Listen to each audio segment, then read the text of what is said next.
السلام علیکم و رحمت الله و برکاته. امروز باز هم یک چند خوابی را تعبیر می نمایم. جوشن. پوشیدن جوشن در خواب به اندازه خوبی جوشن پناه و پشتیبان است و اگر کسی در خواب ببیند که جوشن دارد، خود و خانواده اش از دشمنان در امان می ماند و اگر ببیند که جوشن پوشیده است، دشمن بر او پیروز نمی شود و اگر ببیند همراه جوشن اسلحه دیگر هم دارد، از حیله افراد منافق و شر همه ایمن می گردد. و بعضی از معبران می گویند که جوشن در خواب افزایش دیانت است و کسی که ببیند جوشن پوشیده است در حفظ خدای متعال است. چتر در خواب. اگر کسی ببیند بالای سرش چتر گرفته اند، اهل و شایسته سلطنت باشد، پادشاه می شود و اگر شایسته پادشاهی نباشد، به بزرگی و مقام می رسد و اگر ببیند چتر پادشاه را در دست دارد، نزد پادشاه مقرب و عزیز می گردد. زین در خواب. زین در خواب اگر بر پشت چارپایان نباشد بد است و اگر بر پشت چارپایه باشد تعبیر خوب و بدی آن به کسی که سوار آن زین است مربوط می شود که زن از ابزار چهارپایان است. اگر ببیند زین خرید یا کسی به او داد، کنیز می خرد یا زن می گیرد و یا صاحب مال و نعمت بسیار می شود و ممکن است که مال ارثیه به او برسد.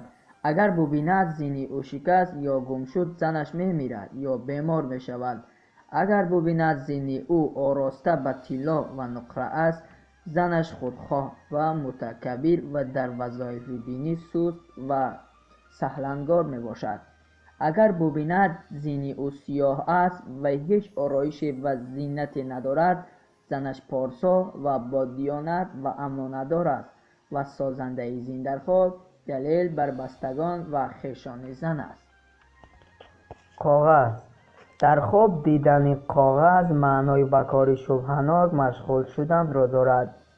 از دست آدمانی با آبرو امثال امام مسجد کاغذ گرفتن به زیاد گشتن آبرو و اعتبار انسان اشاره می نماید. نوشتن در کاغذ از پیدایش ناباوری بین آدمانی که می نویسند و دیگران درک می دهد. کوپروک در خواب تجسمگری همه آن چیزهایی است که انسانیت را از عذابهای آخرت و تشویش‌های حیات رها می بخشد.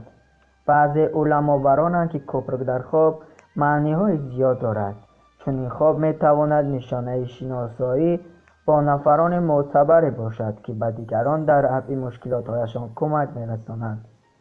کوپروکی که شخص خواب دیده را به قبرستان وارد می‌سازد، معنای عمری از سر گذرانیدن را دارد. از بالای کوپه گذشتن در خواب نشانه‌ای به سفر راهی دور برآمدن است.